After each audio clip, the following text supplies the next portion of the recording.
sussing all you luck. Going hard in the paint. And that's how you assert dominance.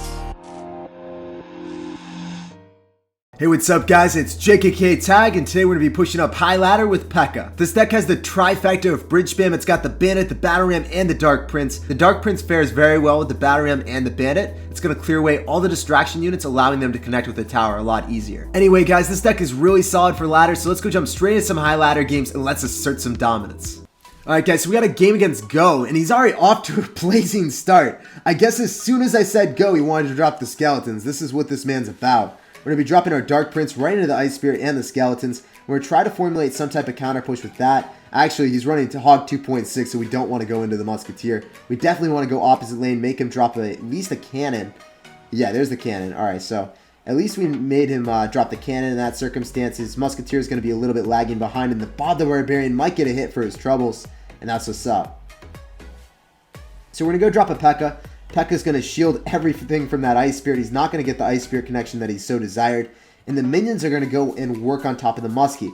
So in this circumstance, he's going to give me another poison value. So we're definitely going to take that with the poison right here, encapsulating the Musketeer. And he's going to try to pull everything opposite lane with Ice Golem. And he will succeed in that, but the Musketeer is just going to be lagging behind, going inside the poison, giving me so much value. That was a really good Ice Golem, actually.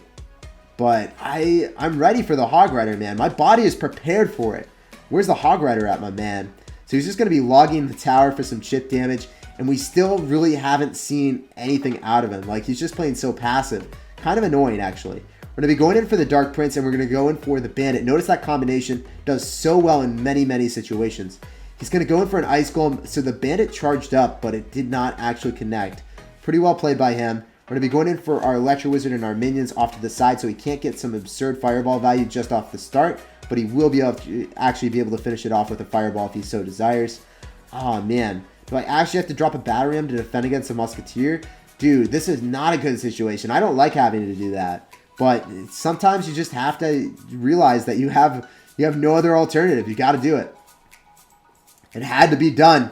We're going to be dropping a poison on top of the Musketeer so we never get in that circumstance again. The Musketeer will die in that poison. We're going to be dropping a Dark Prince, and then we're going to be...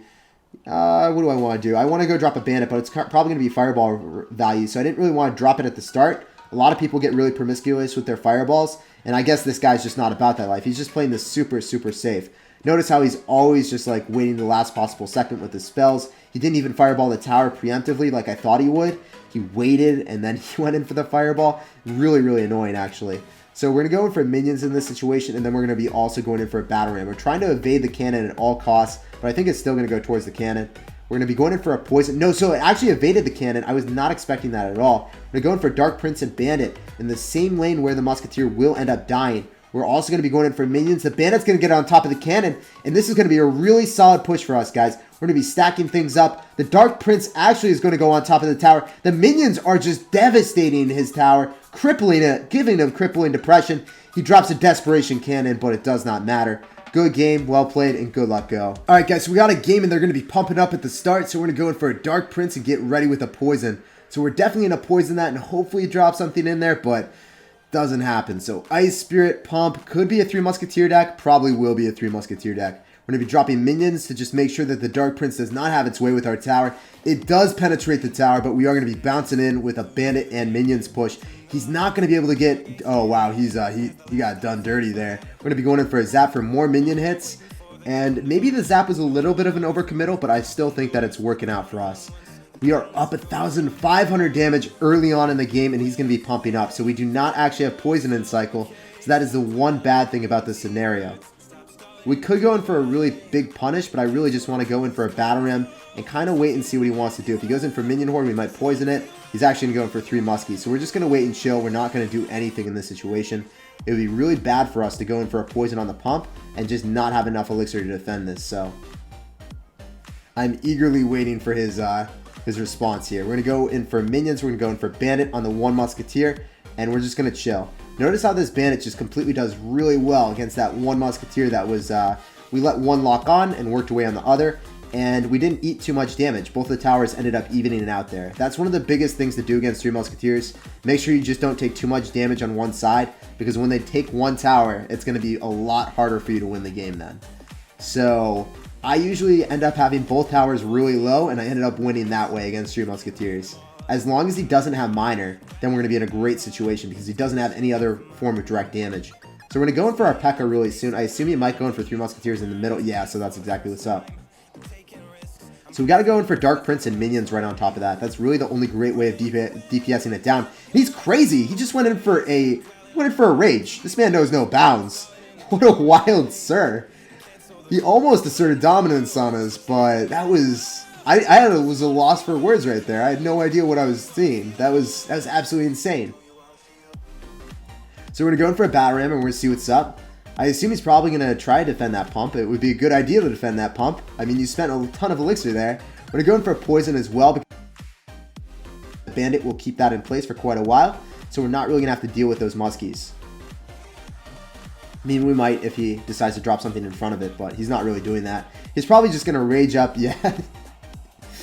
See, I knew what this man was about to do. I can read him like a book. This guy's a savage, a certified savage. The zap on our end was completely unnecessary, but I can't believe he's running this tech.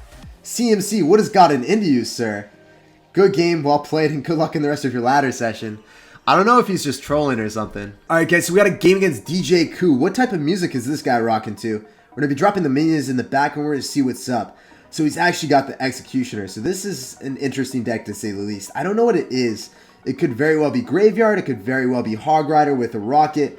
We're going to have to wait and see.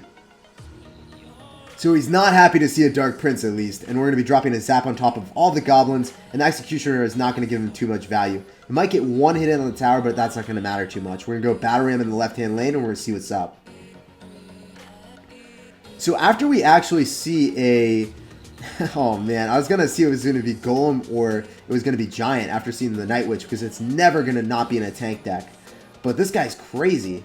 You usually do not see this type of deck at all. We're just going to be dropping a P.E.K.K.A right in the face of the Golem, and he's getting so sad. He's getting sadder and sadder by the second, actually. He was already pissed as soon as he saw the Dark Prince, and then he realized that we had P.E.K.K.A, so we do have the juice to him.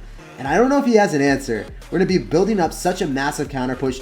After you actually end up using the P.E.K.K.A, you want to be building up a counter push. He does have Executioner, so he could go in for a NATO. Maybe the Dark Prince was better utilized in the right-hand lane to allocate or make him spread a little bit more thin. I think that would have been a better play, dropping the Dark Prince in the right-hand lane. I just completely forgot that he had Executioner because I saw Golem and I'm like, I don't know. You never really think Golem Executioner, but sometimes on ladder they will rock it. We're going to be dropping the Battle Ram, and we're going to be going in for a Poison and also a Zap. Maybe the Battle Ram will get through. Please, Bob the Barbarian, do him dirty for me. So Poison's going to give me a lot of value. The Bats are going to give him 0 utility, no counter push value at all. And it's always an even trade poisoning a pump, so it's well worth it for us. We just need to cycle back to another Poison. And he's going to be dropping... Wow, so he got really adventurous again. He went in for another Golem in the back.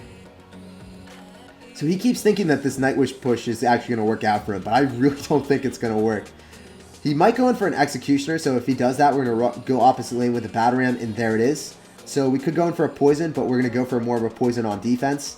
And yeah, the Bats are going to go right inside the Poison. I kind of predicted that he was going to do something like that. I knew that these people that run Golem, they always bridge spam. So if you go for a more defensive-oriented Poison, you're probably going to get more value. We're going to go in for minions. We're going to be going in for Dark Prince in the right-hand lane. We're trying to apply some pressure in both lanes, just in case he decides to go drop his Executioner. Yeah, so he dropped his Executioner in the left-hand lane still. Kind of was expecting that out of him. We're going to be dropping a Poison, and we don't really care about the Executioner or the Goblins. We really do care about the Night Witch and the and the Golem that he just NATO'd our P.E.K.K.A away from. What is this guy doing? He's such a savage. He needs to calm down with this gameplay. We're going to be going in for a Battle Ram. The Bandit's going to be bouncing on towards that Executioner. So Exy gave him no value in that circumstance. Penciltration is going to occur. We're going to be going in for a Zap. We're going to also try to get that P.E.K.K.A on the tower. Come on, P.E.K.K.A. Do dirty things to him right now. We're going to be dropping the Dark Prince. P.E.K.K.A-tration, please. Oh, that was so juicy. Good game, and good luck in the rest of your ladder session. I really like Dunn a lot, so I'm happy to play against him. What is he going to be running? He usually runs a tank deck.